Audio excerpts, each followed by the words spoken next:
Get underway, I also want to thank Ashley Anderson, who directs our lifelong learning program. Ashley did all the heavy lifting for this, thank you. And I also want to give a shout out to the Lilly Endowment, without whom we wouldn't be here today for this event, and they are making all of this possible. So thank you to the Lilly Endowment. Yay! Last spring, I had this really powerful experience. I was at a conference, and there was an evening set aside, and the title of the presentation was Epic Fail. And at this event, 6 or 7 of my colleagues, other Episcopal clergy, stood up and told stories about their own failure. And that was it. They told the story. That was the whole evening. And it was such a gift. And having seen these people who I love and admire and have worked with in many ways be so vulnerable and so honest, changed the tone for the rest of the week that we spent together. But it also raised some questions for me about why we don't do this very often, right? Why we, in fact, hide from sharing what is really painful and true about failure, individually and as an institution. It made me think about theological education and how at a place like EDS, we set people up to succeed, right? We equip them with lots of wisdom and tools to do a great job. And yet we're all human beings. We know that when we're out in the world doing our ministry, there are things that are going to go wrong. There are times when we won't live up to our own ideals, or when things will fall apart. So how might we help people be prepared for that truth, that reality? And beyond that, maybe see it as part of how God is always at work in us. So that's kind of the backstory for what brought us here today. And I'm really glad that we have this great mix of students and alums and lay leaders and staff and faculty and some tremendous panelists, and all of you bring wisdom to this conversation. We also have students and others who are participating online. They're watching the live stream. Thank you to the tech team for making that possible.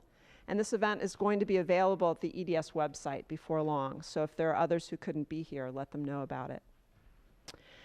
So this morning, we are going to hear from 3 tremendous people, and each of them are going to have about 12 minutes to share their story with us. And after each of the speakers, there'll be time for you to talk with other people at your table, to kind of reflect on what you heard. And then we'll have some time at the end for conversation with the panelists amongst themselves and your questions for them. And we'll be done at noon, all right? So let me briefly introduce the panelists. I think most of you know all of these people, but let's make sure everyone knows who's in the room. So the first speaker this morning is going to be the Reverend Dr. Joan Martin. Joan is an ordained minister in the Presbyterian Church. She has done lots of great work for justice in the church. She worked for the National Council of Churches. Here at EDS, she's the William Rankin Professor of Christian Social Ethics. And she has been a mentor to generations of students and transformed many lives. She's the author of many articles and a book called More Than Chains and Toil, A Christian Work Ethic of Enslaved Women. So that's Dr. Martin, and she's going to be our first speaker. And after Joan will be Ana Hernandez, here on the other end of the table. Ana is a composer and a workshop leader and an arranger. She's the author of The Sacred Art of Chant. She's on the Standing Commission for Liturgy and Music in the Episcopal Church, which is a lot of work. Thank you for your service. And she is also the voice on lots of wonderful albums of music, the most recent of which is called Sending You Light, which I recommend to you. Yes. The Reverend Dr. Cameron Partridge, in the middle of the table, is an adjunct professor of theology here at EDS, also at Harvard Divinity School, and until last week, Monday. Until 2 days ago. This coming Oh, this coming Monday, okay. For the next 4 days, he will remain the Episcopal Chaplain at Boston University. Cameron has recently been called to be the rector of St. Aidan's Episcopal Church in San Francisco. So we're just really thrilled that he made time to do this in the midst of transition. And Cameron is an incredibly important voice, an advocate and an educator in the church around all sorts of issues of sexuality and gender, for which we're really thankful. So we're going to get started, and Joan. Good morning, and welcome to EDS, those of you who haven't been here for a long time, those of you who are new, and those of you whom we see every day. This is my year, my 40th anniversary to ordination in the Presbyterian Church, and that kind of anniversary calls you to think about a lot of things, and in this context this year, it also calls for me to think about the sweep of my ministry in many ways. And I want to go back this morning to an early experience that I had just a few years out of seminary. When I graduated from Princeton Theological Seminary in New Jersey, folks always were proud of the kinds of students that they graduated who actually were Presbyterian and went to a Presbyterian seminary, because Presbyterians were known to be educated in ecumenical relations and work. And I had, as a seminarian, been on a NCC commission, the Commission on Women in Ministry, which at that time was kind of a hot issue in the churches early on. And so later, a few years later, the NCC pulled my name out of a hat, and I had not applied for a position, but was called to be the first director of Justice for Women in Church and Society. And I was in New York. I moved to New York, and was my mentors, many of whom were women who had done incredibly hard and critical things in their lives as missionaries and as lay workers, as teachers, and educators. And I got the fruits of all this, and what they usually called me was a baby feminist in those days. So off I went as a young woman to New York, and within a couple of years, the executive of the Division of Church and Society was fired, and we had to rearrange staff portfolios to figure out what you were doing, and I acquired a piece of the racial justice portfolio. I became the director of the Ecumenical Minority Bail Bond Fund.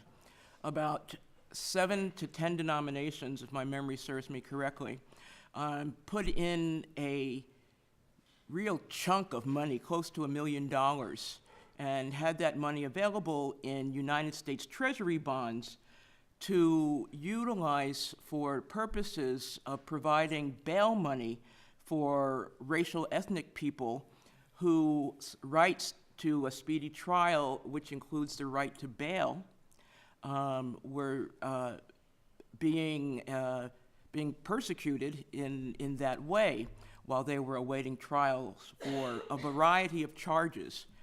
And on September 29th in 1979, a Native American woman and her son, who had come from California and had escaped an abusive marital relationship, had stopped in Oklahoma City and was walking down the highway service road from the airport. And she was stopped by a state officer and his partner, and they were seen or thought to be vagrants. And when they stopped her and asked her out of the car, the male officer went around and started pulling this woman's son out of the other side of the car, and or putting him into the other side of the police car. And what happened was there was a skirmish that ensued. Officer Wells, who was the woman officer, first fought with this woman, and she was wrestled to the ground, and the woman got her gun. The other officer came toward her and she shot him, and he died nearly instantly on the scene. The woman, again, wrestled with the other officer, and Officer Wells covered her head so as to protect as much of her body as possible, going into a fetal position. And the woman took off with her son down the highway. They were arrested just maybe 3 or 4 miles from the airport, and she was held in custody for over a year before she went to trial.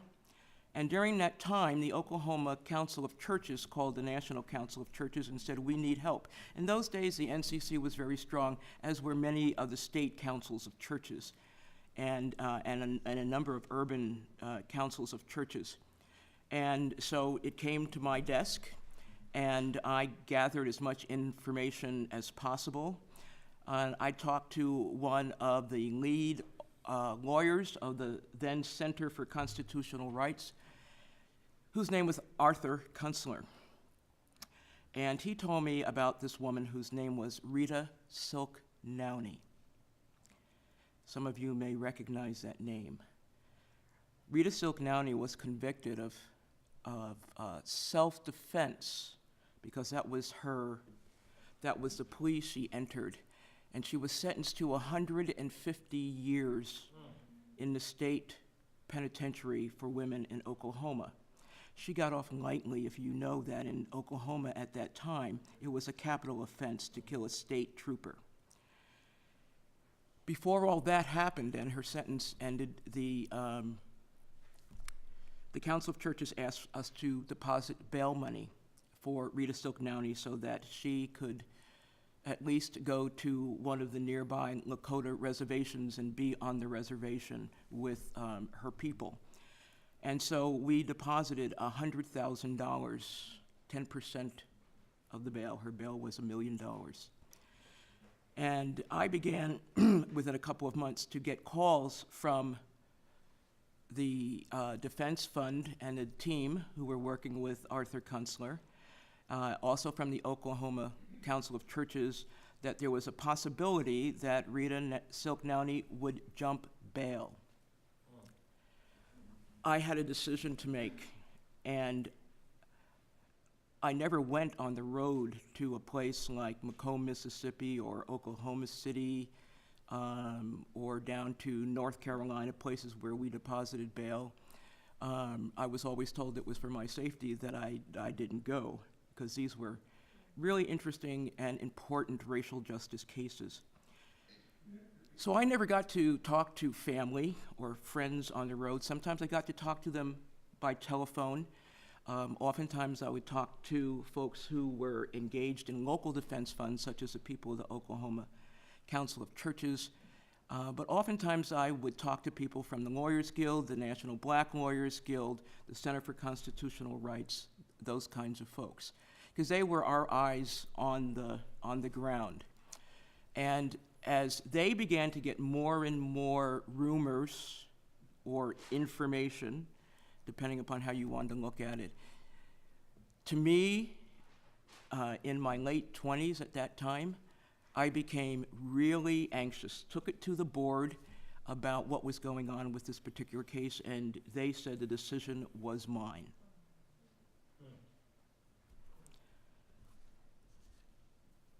I had never had so much institutional power in my life. And I was actually torn between continuing the freedom of not just another person, but a woman of color who was a First Nations person whom I knew probably would not get a fair shake in Oklahoma. Later on, that turned out to be probably a right reading. However, $100,000 is a lot of money to lose. And I debated that for over a week after I had taken it to the board, and they said that it was my decision to make. I was scared. I liked my position. I knew there would be other cases coming down the road, including the Joanne Little case in North Carolina. And so at that point, I made a decision to pull bail so that it would be available for other persons at the same time, and hopefully, although I was very skeptical, actually protect the life of this woman, since it was such a fairly public and well-known case. Rita Silknani went to trial on a self-defense claim, pled guilty, and was given 150 years, no more than 150 years, no less than 20 years. Finally, in I think it was 86 or 89, Rita Silknani, after a second appeal that was taken up by a court, she was let out on bail again when the circuit court judge was out of town. Her bail was revoked a second time, and this time he sent marshals after her immediately. Tracked her down. It was a manhunt in the full literal and patriarchal sense of that term. Now, I was long gone from the National Council of Churches, but I kept up with this decision for years because I felt I had made the wrong decision and that had led to a catastrophic failure for this woman. And there's not been a year that's gone by in which I haven't thought about Rita Silknani. And I did some checking in light of this, wanting to tell this story today. And her whereabouts are not known. She was banished from Oklahoma to North Dakota to live on a Native American reservation. And her whereabouts since the early 90s are not known. She had done her time, but she was banished from Oklahoma. She ended up on a reservation which, as most of us know, in many ways even more than African American communities in rural areas or in major urban areas that suffer from lots of poverty, First Nation peoples' reservations are a place none of us would want to live because of the historic treatment of Native Americans in our society. The issues for me that it brings up for a theology of failure is to think about individual and institutional power, which are things we don't talk about often enough. We, I think, have done a fair job with our students here at EDS over the years, and we've learned that you can have the best intentions, but if you do not pay attention to the impact, then you are leading yourself down a road of possible failure. That comes from our visions guidelines that we use here at EDS when we teach our anti-racism, anti-oppression work, that you can have the best intentions, but if you do not think through the possibility of consequences, you can have most catastrophic failure. And I thought I had done that. So a theology of failure is a good thing to the extent it helps us wrestle with issues of institutional power. The second thing that it reminds me of, as I've thought about this for weeks and have tried to say, what am I going to say about that for our discussions? That I'm an ethicist, so that you can think about being guilty when you have failed, or you can understand yourself to be convicted in the sense of having been found guilty with the prospect of being restored. So that a theology of failure must have a theology of grace. Amen. Otherwise, all we have is a judgmental God. And my folks have lived on the end of that for a very long time, and it has taken generations and centuries for African Americans to realize we did absolutely nothing wrong in this country. We didn't even ask to come. And there are American U.S. history textbooks that say we are immigrants, beginning in the 17th century. The third thing I want to say about, if you think about power, and what it is and how it's used, whether at a personal, interpersonal, cultural, or institutional level, and you are a person, whether it's a local church with interpersonal or with individual power, or in a community organization as a leader in one form or another, your power is always related to the expectations of doing your job. And doing your job is not what we're called to do.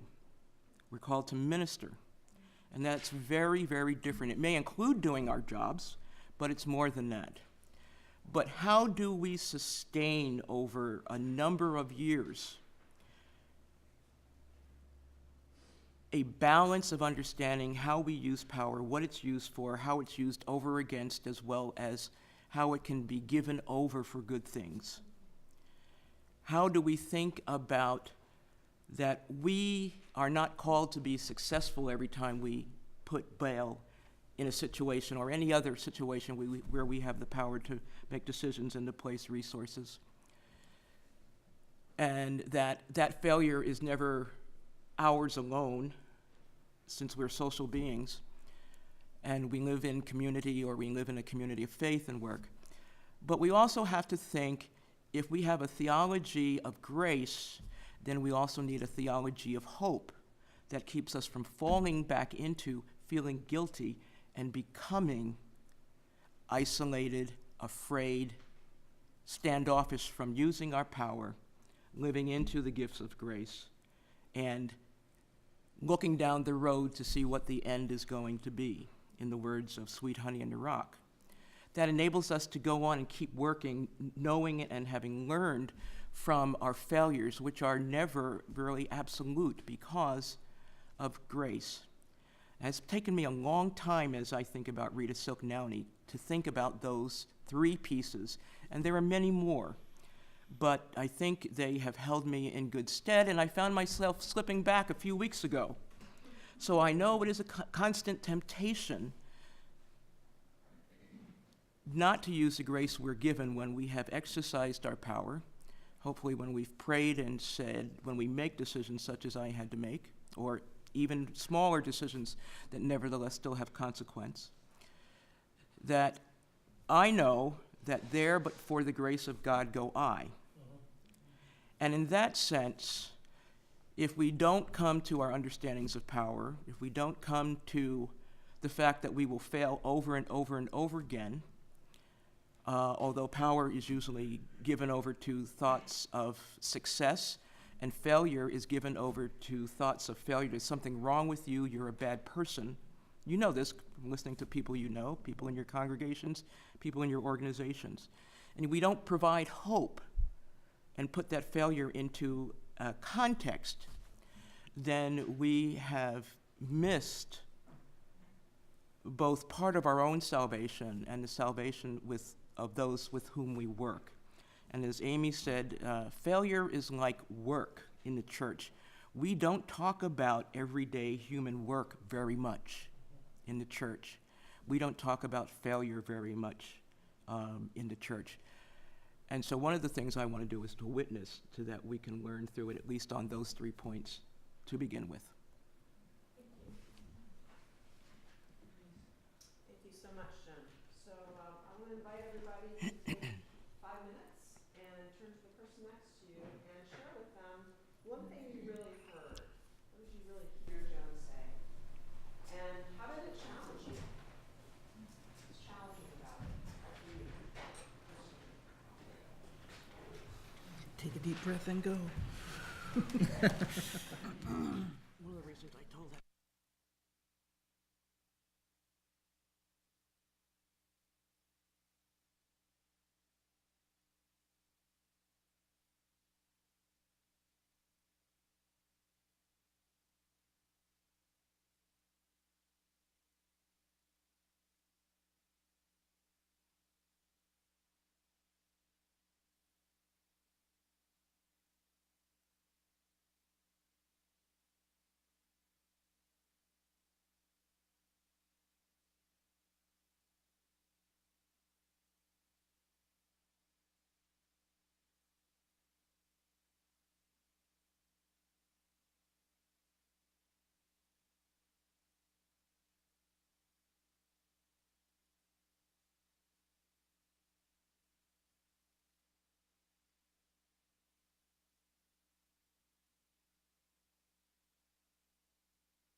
Your turn.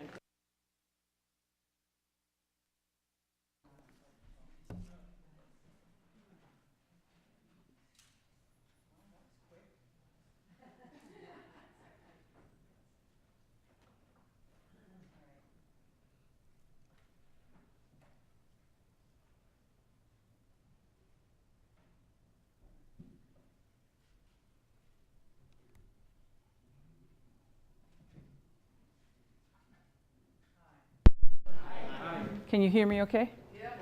Nice? Good, good. I would like to begin with something that I noticed in what oh my God, help me. Yeah, I know. And what Joan said, I was like, yeah, you're still Joan. Yeah, okay.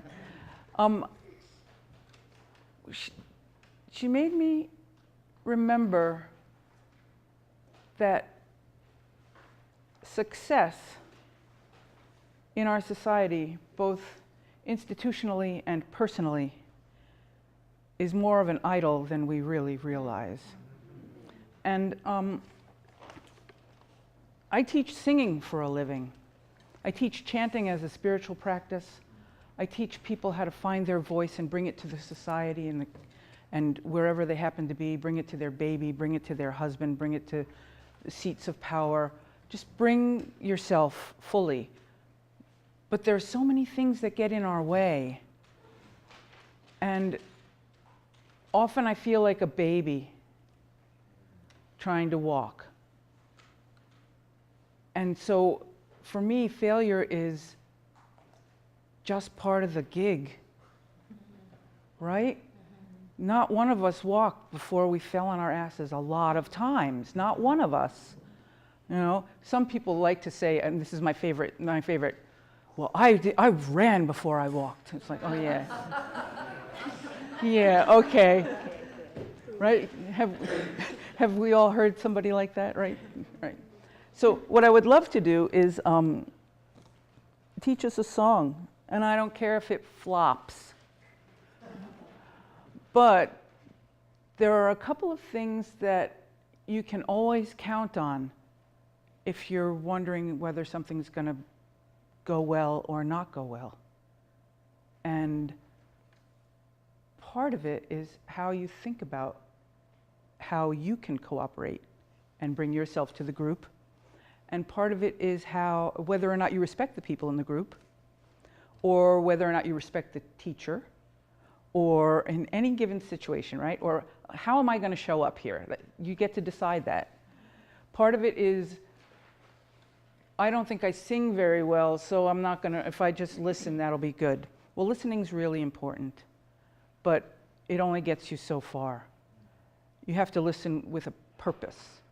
And luckily, there's grace. There's always grace, right?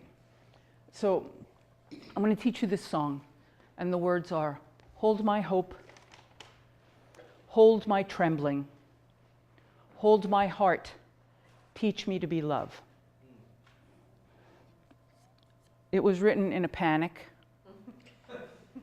because, you know, all the good things are written when you don't have time to think about it. Because if I had thought about it, I would have said, oh, hell no, that's not going to work. But, all right.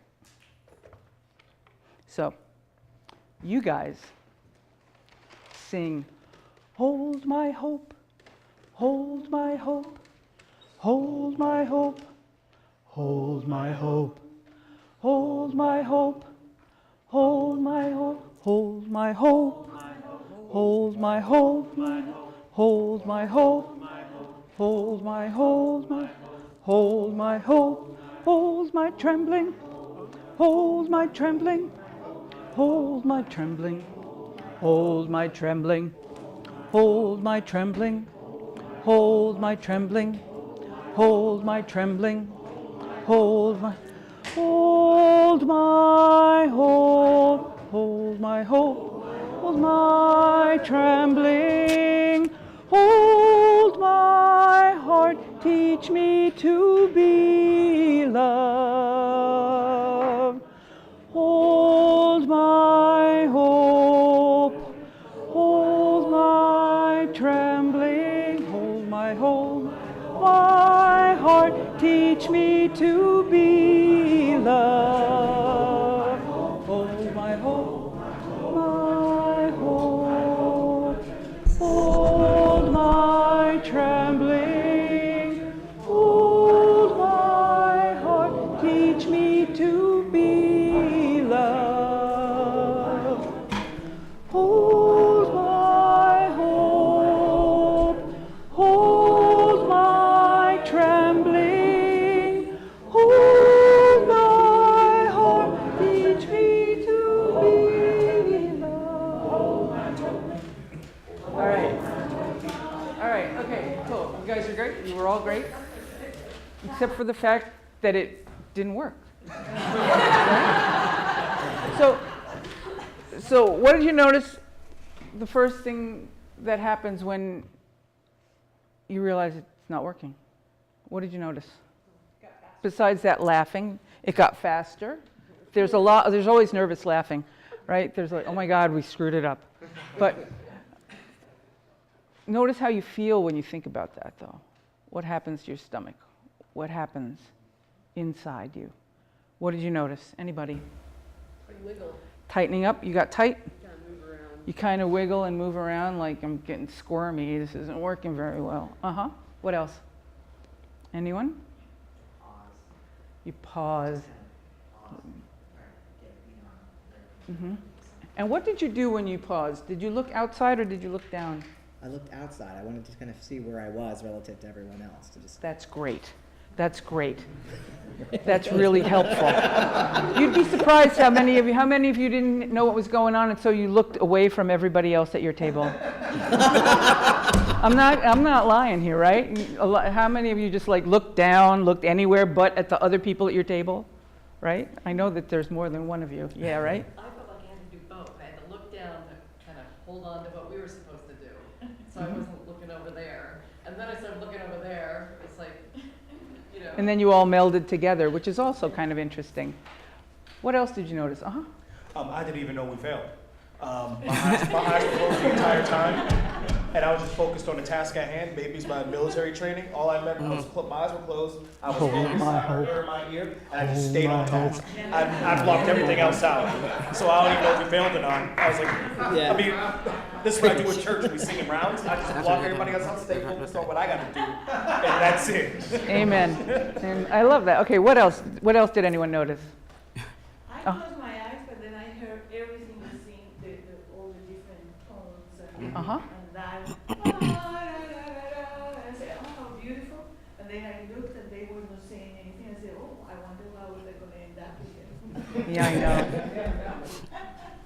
I was going to say, I could not remember the sequence for the third line. And then I felt like, oh, this is really liberating. I'll just make something up that goes. Okay, that's good. I love that. I'll just make something up. Gotta love that. Okay, what else? Oh, yes. I must be a real failure because I looked around at our table, I thought we were doing pretty well. You were doing pretty well. Everybody was doing pretty well. And it wasn't really an abject failure where it all crashed and burned, but it was one of those kind of half failures where you guys are singing in one beat and you guys are singing in another beat and you guys are singing in another beat. And so it's not exactly, we're kind of together in small spaces, but when we bring it to the big space, we don't have the capacity. We haven't yet developed the skills to hear what's going on beyond our piece. And that's a really fraught place. And lots of things fail right there. And the way we bring ourselves to that space is the really important thing. Because you don't learn anything in your comfort zone, right? I mean, that's why it's your comfort zone. So in order to actually learn something else, you have to step out a little bit. So do I have time to try it one more time? Okay. All right. Oh, actually, wait, I know. I'm not going to do it yet. We're going to do an easy one, and then we'll come back to it. Or maybe there won't be time, which is another instructive lesson. Because because sometimes there's not time.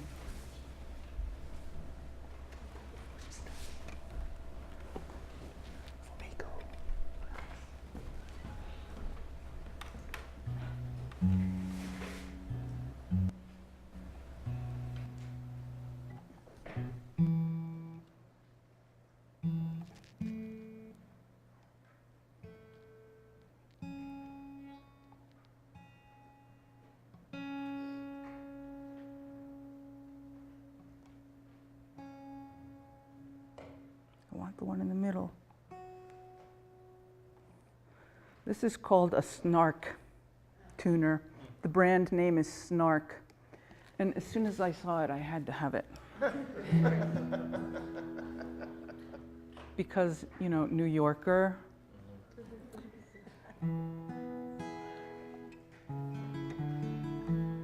This is a song by John Bell. Listen closely to the words and come in the first or second time around. Well, don't come in the first time because you don't know what it is yet. But even if you do know what it is, let me sing it through once, because we can hear better if we're only listening to one voice. So that's a really important thing.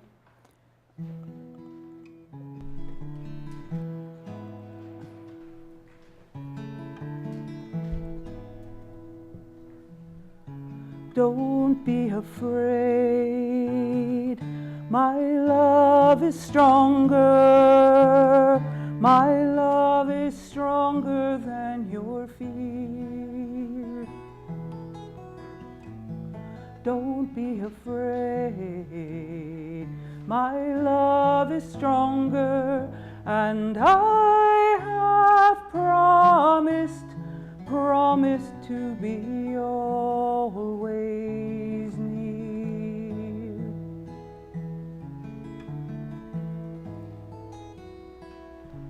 Don't be afraid, my love is stronger.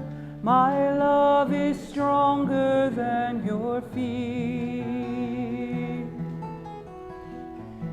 Don't be afraid, my love is stronger, and I have promised to be always near. If you feel comfortable, add harmony. Don't be afraid, my love is stronger. My love is stronger than your fear.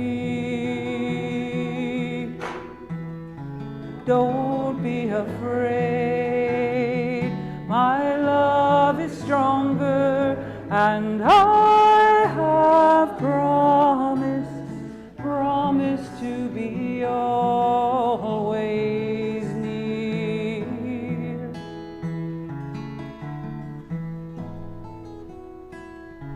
Don't be afraid, my love is stronger. My love is stronger than your fear. Don't be afraid, my love is stronger, and I have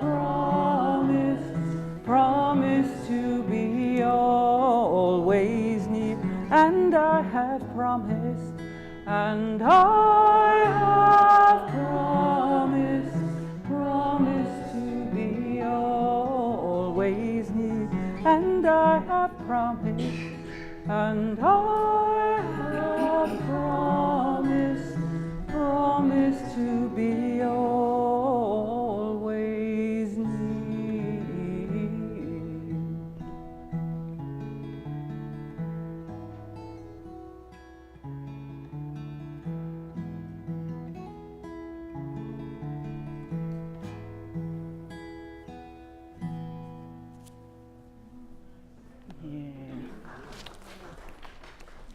Ready? Okay. So, we don't have time to go back to that other tune because we only have 1 minute, but what did you notice about that? Okay, I'll tell you, I sing it because I'm always afraid. Mhm. I'm always afraid I'm going to screw it up. I'm always afraid that it just won't work well. I'm always afraid that someone's going to hear it and fall apart in a way that I cannot attend to in a group of 75 people. Okay, so now go. Now, what did you notice? When you sang it through the first time, I thought, this is too many words, we're never going to get this, and then I was wrong. People had the words. Well, and I'm singing them over and over again, so you can just look and learn them. Sometimes we worry that we don't learn things quickly enough, or that we can't learn things quickly enough, and that's a thought that we have because we've had it before, and it may or may not have any application to what's going on right now. You gave everybody the flexibility to come in where they felt comfortable and how they felt comfortable. I tried. So you told everyone, hey, listen, come in, whenever you feel comfortable, say the words, and add your harmony. If you feel like adding harmony, you feel comfortable doing that. So you gave everyone the flexibility to be able to come in. Right. You are autonomous. You know, you guys all have agency. I'm trying to not forget that, right? What else? What else is important? Time? Oh, you want to say something? Yeah. Okay, hi, Ian. Hi. Behind the camera, but people online. I found myself, I really love harmonies. I love saying harmonies. I love hearing harmonies. I couldn't really find the notes. I found myself getting I had a couple notes like, oh, that's right. Oh, that's wrong. And then I got more timid as I found myself failing at it. But also forgiving myself. Like, okay, whatever. This is just a fun exercise. It's not the end of the world. But I noticed that kind of timid fear of failure whenever I kind of miss something. Yeah, we do that when we're afraid if we make a mistake, we'll sing like 3 notes and then we'll hit one and we'll be like, oh. I once did a master class I grew up as a trumpet player, and I did a master class with this big band, the Toshiko Akiyoshi Big Band. And the lead trumpet player was a guy named Jimmy Maxwell, and they sat me right down next to him. And after a while, he looked at me and he said, you know, you play real good, but here's my motto. I hit them hard and I wish them well. Because you can't change them once they're out. You can't change anything except what the next thing is. Maybe you can approach it differently. You can shift the way you relate to it, and that's how babies learn to walk, right? But it's one of my favorite pieces of advice I ever got. I hit them hard and I wish them well. And it's such a beautiful thing. I'm sure I had 50 other things to say, but thank you very much for playing.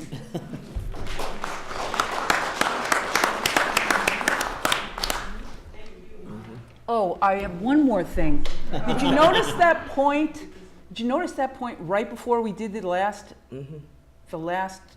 repetition, where you guys were like, "We're not even going to do this again, right? It's going to end now." And then it went on and did this whole big long thing. Did you notice how you all just held back just a little bit? The whole entire group did that. That is a really crucial piece of knowledge to know about human nature. Okay? Don't forget it. It's really important. That's right. It's something that needs to get worked through, and we need to find the skills in which to be able to do that, to work through it. It's not something that we can just lay back and say, oh yeah, well we all just decided not to play anymore, because that's not going to work. So let's find those skills that we need. Thank you.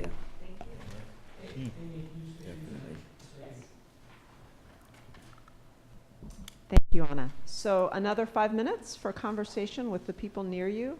What did you hear? What really stuck with you? And what challenged you about what Anna offered us? What challenged you?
Cameron Partridge.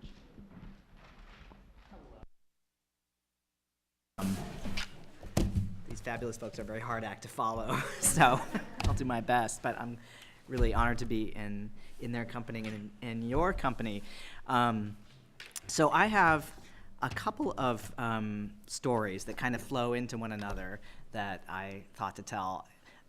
The story that I told, I was one of the epic fail storytellers. I'm not going to tell that story, although I could later or whatever. It involved a piece of computer equipment in the laundry and a rogue animal. Okay, yeah, no. Oh, this is gonna be good. But I can tell that later. It's in the backdrop of all of this. So, my way into thinking about a practice and theology of failure for us today comes through kind of a couple things. One is sort of my experience coming out as a transgender person, a trans man who's also genderqueer identified. And then the second one has to do with my first experience of parish ministry. And there are a lot of other things that were going on in the backdrop of all this as well. On the first part,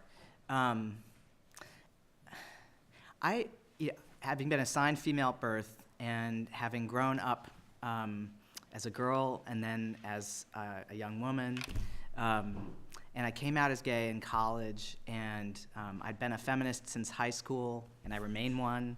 I think that coming to terms with and wrestling with how I might be called to embody my gender required me to face into ideas of gender conformity that I was failing to live up to, and also critiques of trans folks that were within feminism that I had to work through and decide that I could not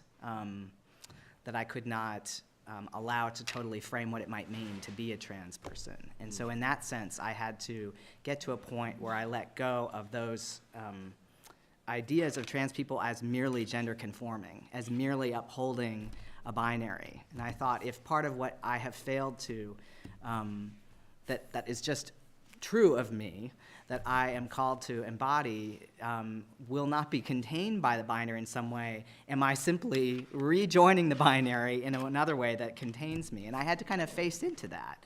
And I had to get to a point where I realized that I couldn't escape ideas of a binary out there utterly, but I could be who I was and could continue to be in critique of it no matter how I was called to be in the world. But that required passing through a lot of layers, and it required honoring all that I had been, all of my history, and also the mystery of who I might be becoming, which is very much still true and still a mystery. But it required a facing of a tremendous amount of fear and a lot of vulnerability. And I was in the ordination process when this was happening as well, which added another layer of pressure and not knowing, and fear of failure, actually, fear of never being able to actually potentially be a priest. I didn't know whether that would happen or not, and it might well not have happened. So a sense of fear of not being able to fulfill my sense of vocation, which is not in my control ultimately. Still, it wasn't then and isn't now. So there was a lot of confronting of fear, of being worried about what might no longer be, what people might no longer be in my life, what opportunities might no longer be there, and that remains something and that was worthy of being concerned about. I wasn't wrong to be afraid, and I'm incredibly fortunate to be where I am and to be going into a new position. Because trans people really do continue to have lots of difficulty accessing employment, housing, anti-violence, particularly trans women. And this is where my own privilege as a white man who's perceived as straight in the world, though I don't identify as heterosexual, gives me privilege that I did not seek after, but that I know comes to me and that I have to be mindful of. And so all of that is part of a backstory. within that same time period, when I was doing a little bit earlier than that, when I was first starting to really wrestle with the gender piece, I had to do an MDiv as part of, a thesis as part of my MDiv. And I had thought I was going to work on sort of gender and Christology, which are things that I really love and have gone on to work on. But I realized at a certain point that actually what I really need to work on was, this is going to sound odd, but death, actually. I had done CPE, I had really embraced, had been confronted with the reality of mortality. I'd never seen a dead body before that summer. And I realized there was something about a theology of death and resurrection that had not fully landed with me, and that I needed to work on in a way that was a practical theological wrestling with. So I wrote a thesis called Scandals of the Cross Toward a Christian Theology of Death. And it was everything I wrote my last year of my MDiv touched on death in some way. It was morbid, what can I say?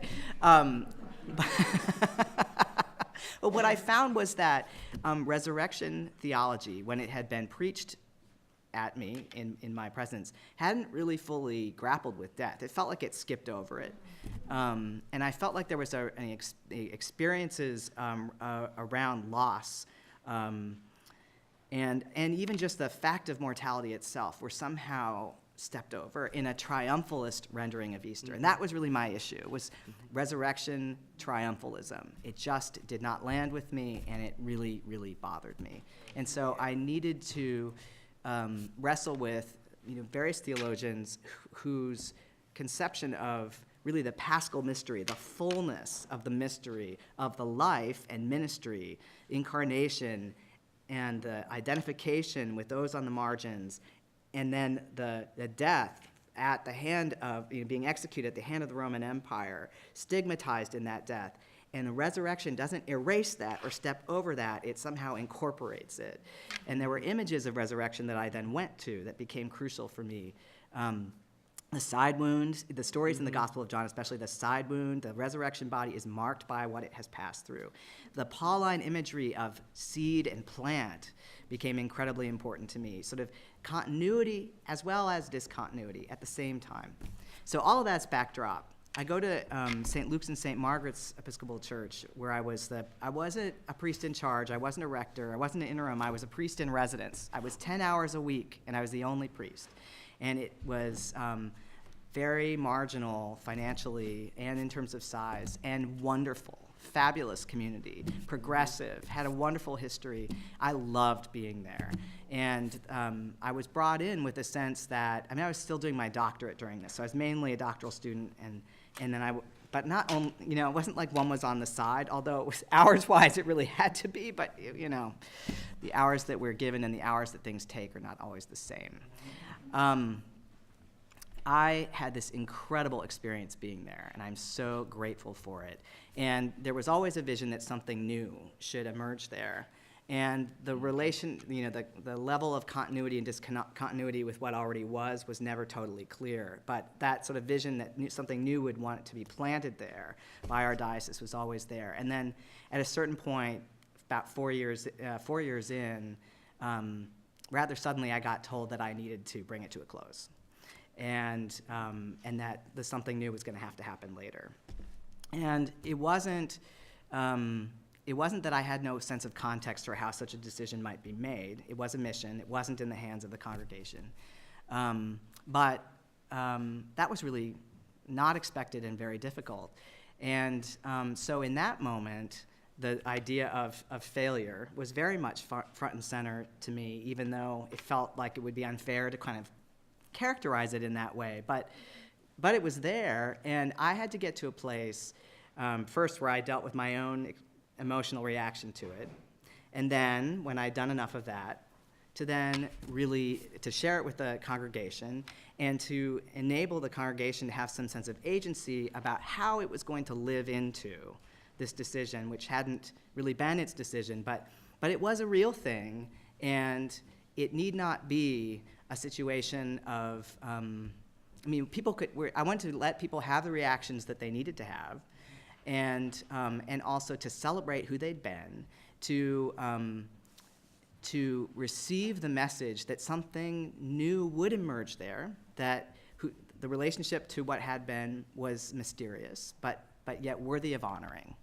And so what we did was, I think some of the ministry that I'm most proud of, actually, is what then unfolded between the end of Epiphany and then the date we decided on for the closing service, which was Pentecost. My mantra was, the answer to life, the universe, and everything is not the number 42. It's the liturgical year. Use the liturgical year. So Pentecost, the birthday of the church, felt like the right sending forth, the right honoring of life, and not erasure of death as well. The paradox of that. Lent was rough, I'll be real. It was hard. Easter, the great 50 days, we really lived into those great 50 days. And my great privilege was to preach the good news, to preach resurrection in a context of death. And I truly experienced that as a real honor and privilege, because there was no temptation to a triumphalist Easter narrative. And frankly, there never, ever should be. But I was forced to confront that in that context. And to take my own experience, I felt like I was formed by my previous experience as a trans man, and all that I'd had to let go and, frankly, to some extent die and begin an ongoing, or like to claim the ongoing process of growth that we all have. You don't have to be trans to have this. That's a lifelong process. And even that MDiv thesis, with its wrestlings around the Paschal mystery in its fullness, was so useful to me. It really felt like the sense of the theology of the Paschal mystery was what got me through and made those days, but didn't just get me through, sustained me and gave me life. So I share that because I feel like that was, in a lot of ways, a theology of failure. And it was also a practice every day, week to week. It was a rooting and a being present in a grounded theology that was about transformation, that understood that resurrection is not sort of a triumphalism, a cultural sort of triumphalism. I mean, the Episcopal Church really, I think, needs to go there about this, because we have this history institutionally of being so caught up in sort of elitist stuff in our country. We have a kind of, it is way too easy for us to fall into resurrection triumphalism. I just think it is as a church. And there's a sense of just being called, to me, as I think about this, called into a reading of the Paschal mystery that takes all of the really important critique of it, of especially theologies of the cross that can underline and amplify unjust patterns of injustice and narratives of sort of taking suffering into oneself that's been imposed from without. No, it's like take all that in. That's not what that critique is really important, but there's a larger kind of wrestling with the fullness of that mystery that I think can be really useful in contexts of reconfiguring, of renewal, and refusing. And this is where in contexts of struggles in larger and smaller churches, where people will say, well, we have a theology for that. We have resurrection, right? You've heard this. In context of decline, we have a theology for that, resurrection, which, okay, I agree. However, be careful not to have that theology of resurrection go right back into triumphalism again. When we do that theology of resurrection, I hope it can be, it can have passed through some of these really important layers, and can remember that resurrection has this, it's not the perfect body, on the other side of death. It is, the resurrection body is a body marked by all it has been, all it has passed through. Resurrection, the mystery of it, is, again, like you go back to the Pauline metaphor of plant to seed. Like, if you saw that seed, would you think that plant would come out of it? I'm sorry, but unless you're a botanist, whatever, no, you wouldn't. there's sort of continuity and discontinuity. So being willing to live into the mystery of that. And finally, what I'd say is, in the years since then, in my work at BU, I was asked to come back around the table and to think about that new thing that this diocese has sensed that is called into being at 5 and 7 St. Luke's Road in Alston. To my great surprise, a year later, I was asked to come back around that table, and I said yes to that with great care. And over the last several years, I've been involved in an intensive process of visioning what new thing might come there. And it's been an incredible privilege to be part of that. And I'm now stepping out of that. And I don't know what it will be, but I do continue to feel strongly that something new will come there, and that I've been part of earlier processes of it. And what I've realized this last stage of my involvement there has been, which has been many things, an incredible opportunity for growth and learning, and I couldn't even begin to tell you it's amazing and immense. But Shelley Rambo, who teaches theology at BU School of Theology, has a way of speaking in her book, Spirit and Trauma, calling us not to forget about Holy Saturday and of the theology of remaining or abiding. And she goes to meno, the verb for remain from the Gospel of John, as it's especially expressed there, and speaks of those who were waiting at the tomb. And so I've had and there's a whole unpacking of that remaining in the wake of something difficult that has happened, that I realized at a certain point partway through my time at BU and my time bringing around this work was actually what I was doing. And that actually all of us around that table were doing that, but that perhaps I had maybe a little bit clearer sense of because of what I had been through before. So don't forget Holy Saturday. Don't forget that middle space. And don't collapse Holy Saturday into triumphalism of resurrection. That's another part of what Shelley Rambo says. And also, you don't collapse it into Good Friday either. It's this whole piece. So I have a sense of looking forward to the new growth. I have a strong sense of seeds as having been planted, death having happened, seeds having been planted, abiding and waiting, and I have a kind of holy curiosity about what may emerge. And so I think where it brings me is the sense of trying to practice an openness to that whole thing, despite fear, despite uncertainty, and despite a stigma that gets attached in our church to anything that looks like institutional failure.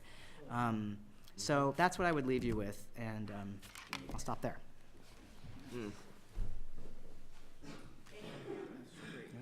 So, one final session of spending about 5 minutes reflecting on what you heard Cameron say, what really stuck with you, and what was challenging about his words. Where's the challenge for you?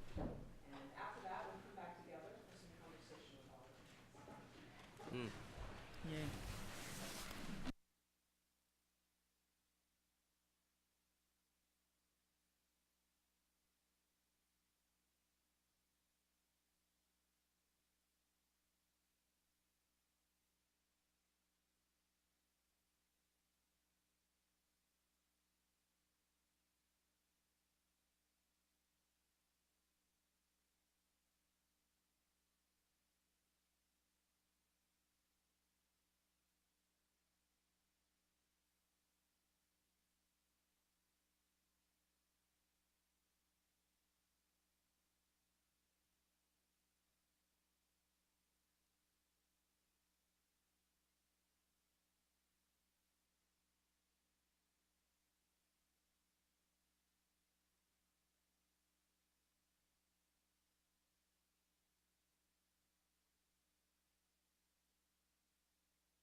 All right, we're going to give the rest of our time over to questions for the panelists. I asked them if they had questions for one another, and they said they'd rather hear your questions. So I'm going to come around with the mic if you raise your hand and ask you to speak into the mic so that it can be part of our recording. So who has a question for one of our panelists? Or all of our panelists?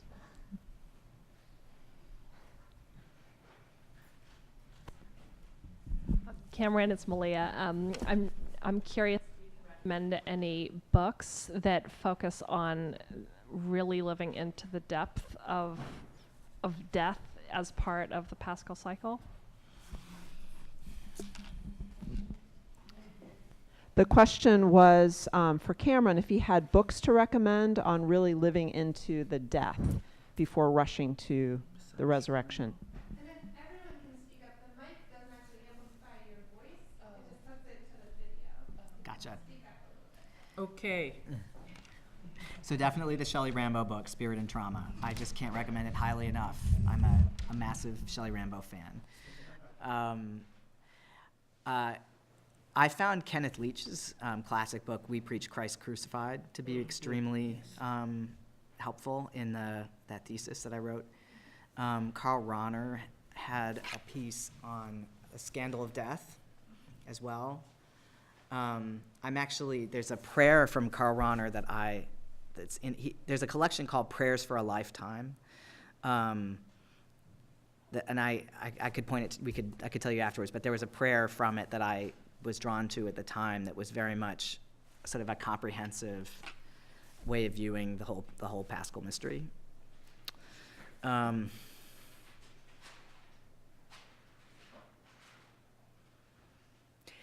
Aitken, Loosening the Roots of Compassion.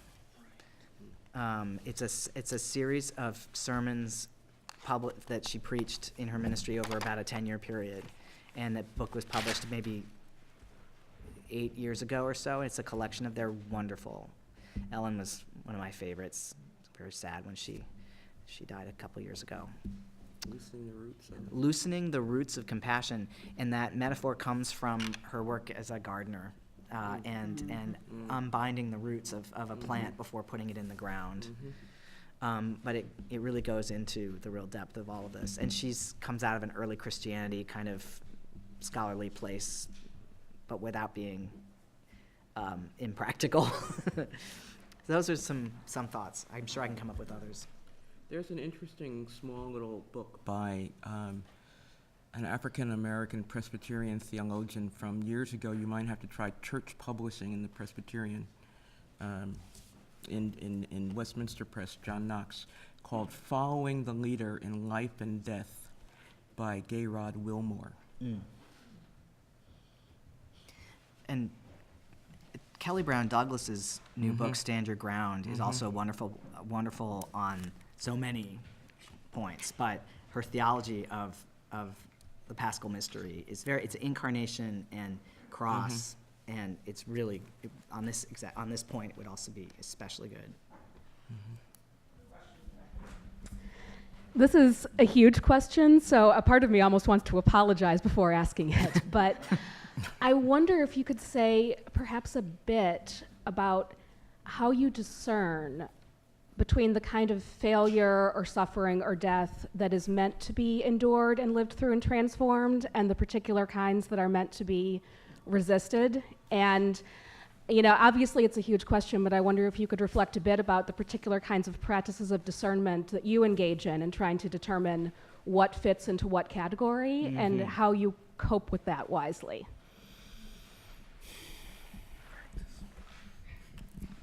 The difference between leading into temptation and saving you from the time of sin. You want to share that? I think that's great. Say it right. Say it loudly so everyone can hear you. That's pretty much it. I have to really mess with the biblical passage so I don't become too post-Christian and still exist in the African American community to some degree. So it's the difference between lead us not into temptation, but save us from the time of trial. because both have to do with evil, but the discernment between those two is really important. The former is important for critique, so that we don't take on self-sacrifice either from a God who we see as arbitrary, because why would God give us the divine in human form and then trick us by an arbitrariness of testing? Where does the testing come from? For whom is it? For whom is the trial laid out, and by whom are questions of discernment. But you can ultimately argue, lead us not into temptation is the same as save us from the time of trial, but I don't think so, because one has to do with our every ordinary dayness of, Joan, you ate butter pecan ice cream last night, and you should not have. Right? And the problem was not that you ate it last night, but that you think you can eat it every night.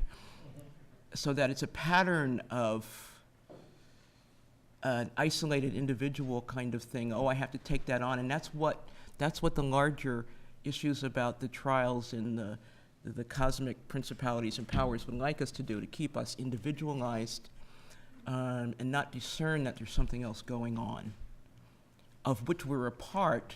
But if we ask to be saved from the time of trial and deliver us from evil, it means we go through it. But it is not necessarily of our making. It's kind of it's sort of like the mob mentality. You get caught up in it, it's there, but it takes on a life of its own that we all have the temptation to become complicit in, and that's where temptation comes in. Rather than it's something that is just about me and my spirituality and my need to discern. That's how I deal with it. So, and think about it. Yeah. Do you have a thought about that? I read a lot, and this morning I actually read something that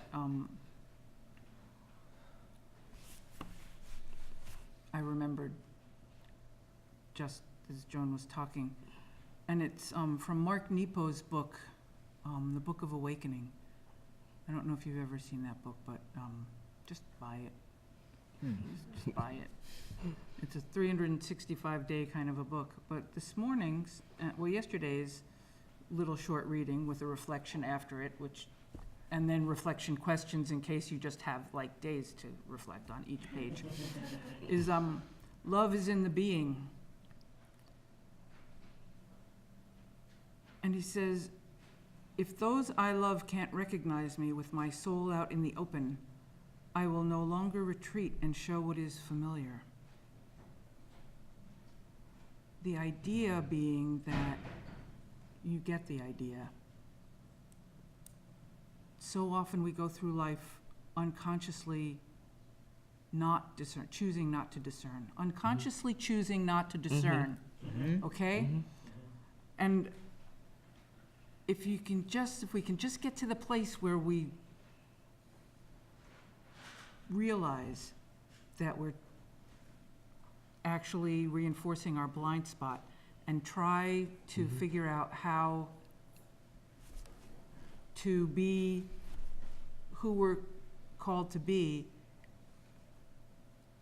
then the main discernment for that one, I think, is somebody's calling me. Who are you? From Burlington, Vermont. Does anybody need anything that they're selling? I don't. But the thing is that you don't have to be anyone special to be loved. You don't need anything to be loved. None of us does, right? We're just worthy of love because we're beloved. That's who we are. So when you get to the place of discerning what Joan was talking about, don't forget that the point is to head toward the love and to embody the love. And that's all I got. I guess It one. helps a lot. Yeah. No, really, it really does. I guess I think it's a really hard question, and so, but it's a really, really important question. And I think how I would frame how I think about it is, what's coming to mind is Jose Esteban Muñoz's book Disidentifications, and there's this concept that comes up in the first, the intro or the first chapter, which talks about identification, counter-identification, and disidentification. And they're not strictly, so identifying with a thing, you agreeing with it, being part of it, amplifying it. Counter-identification is completely resisting it. Disidentification is actually a little bit more toward the counter than the identified part. It's not strictly in the middle as I read it. It is critically and creatively walking a path that complicates the whole thing. And I think that there are different ways in which people in community might be called into any of those. And you might not all be in exactly the same place. I've experienced my own responses to these sorts of things, like the one that I didn't identify with the decision. I didn't totally counter-identify with it either, because in a big picture sense, I think it actually needed to happen. I think the process around the point of decision could have been better and different, but it was what it was, and there was absolutely nothing I could do about that.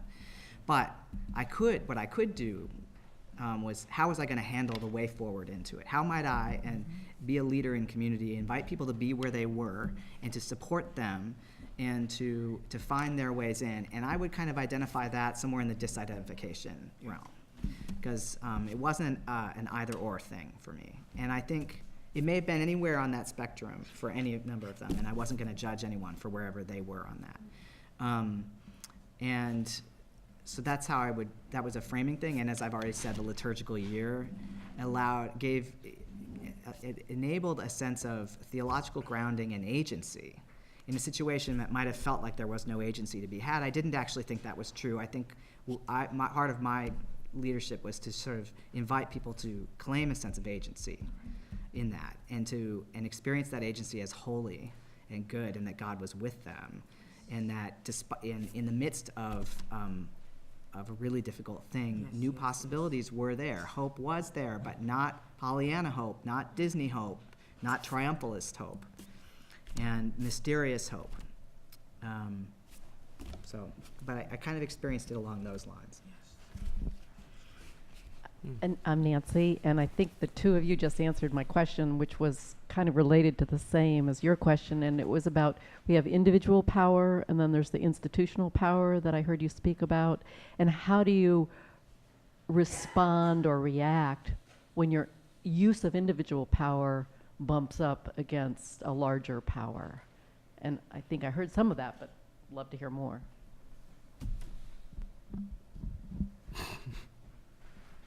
Well, we don't have just the ends here. We talk about the interpersonal, which functions in our relational life between peoples and people, and how we are socialized culturally to think about power and agency and so on, so that we cannot separate the two ends of the spectrum, because they operate more in a ever spiraling downward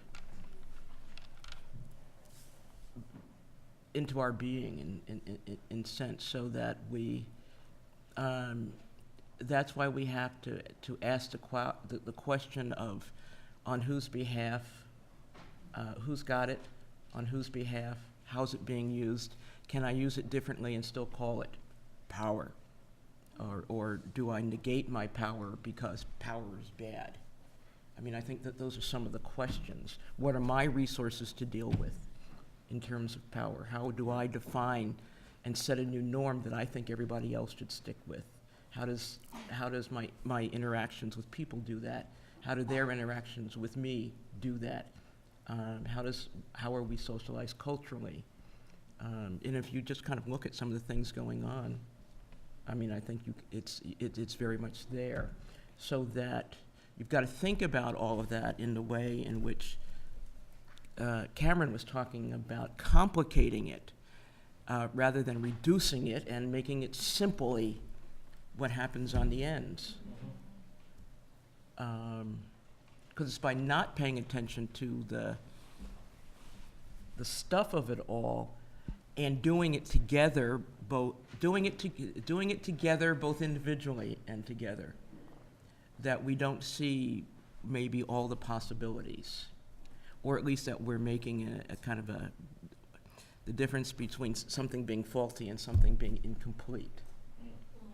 Yes. That was Monday night's discussion in ethics, introduction to ethics, because it was a hard idea to get across. But I keep trying. But I think that it has to do with that. That is the basis of liberationist thought and action and reflection. Is you've got to really complicate it to understand it. Now that doesn't mean complication for the sake of complication, but to find out as much as you can about how power operates, how I use it in my group against folks in other groups, and neither group having a lot of power.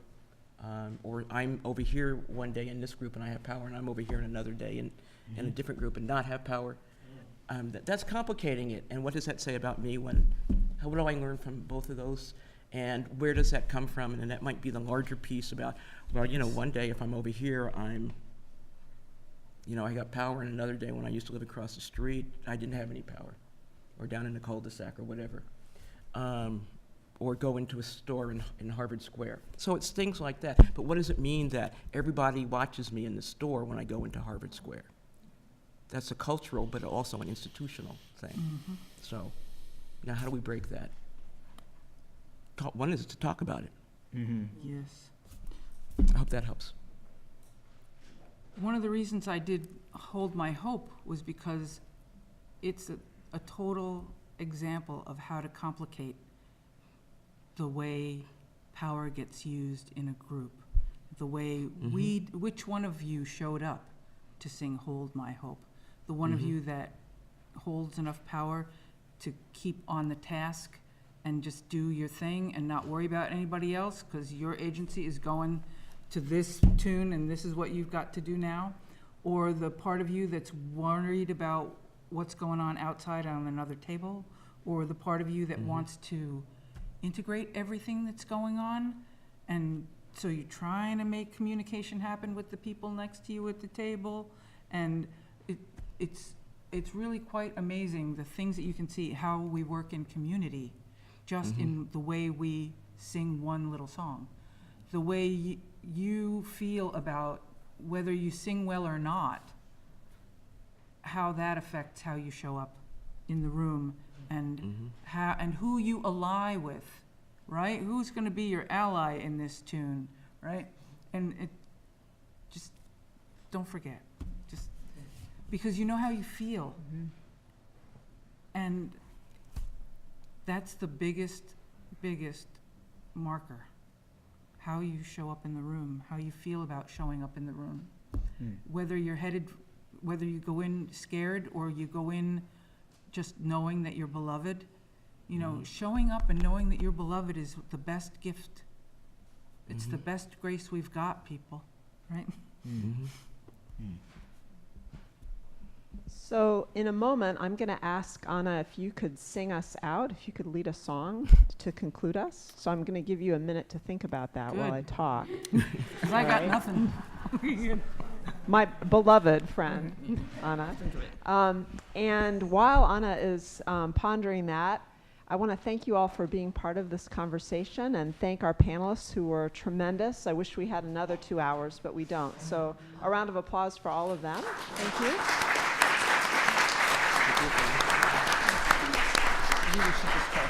And because she thinks of everything, Ashley Anderson has provided sandwiches, which you can either take with you on your way out the door or stay here and enjoy and continue the conversation with other people.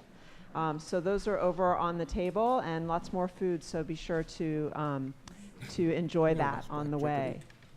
And again, thank you all so much for being part of this conversation. There's a panel discussion coming up on December the 7th And the topic of that conversation is going to be mental health in the parish.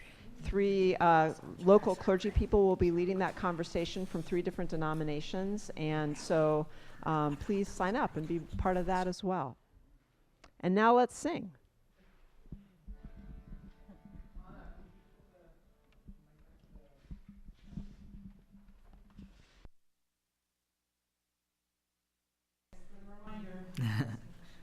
Okay, so guess what?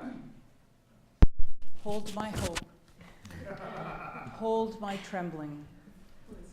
Hold my heart. Teach me to be love. It seemed like a good prayer at the time, and it also came to me that it might be a good prayer for this time. But I'll mix up the parts. I'll start from back here now. So you know what's coming, but it wasn't what you did before, because otherwise we'd have to call you Episcopalians.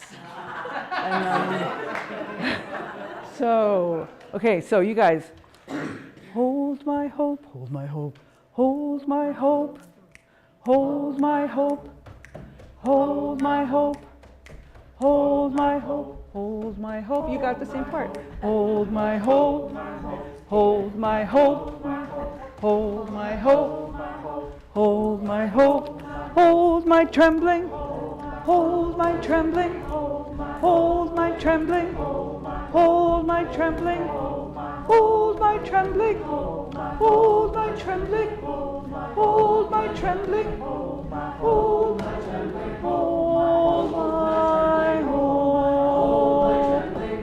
hold my trembling, hold my heart, teach me to be loved.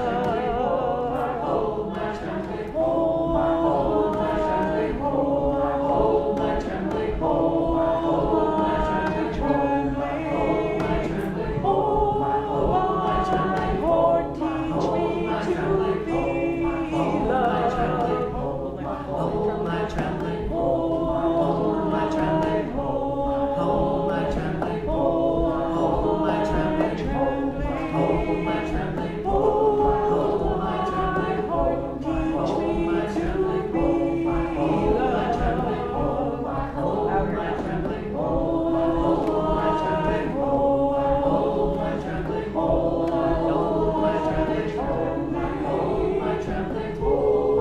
my trembling, hold my trembling, hold my trembling, hold my trembling, hold my trembling, hold my trembling, hold my trembling, hold my trembling, hold my trembling, hold my trembling, hold my trembling, hold my trembling, hold my trembling, hold my trembling, yeah. See, then it just kind of rolled around, right? That was really good. That was good. Thank you so much. That was great. Thank you.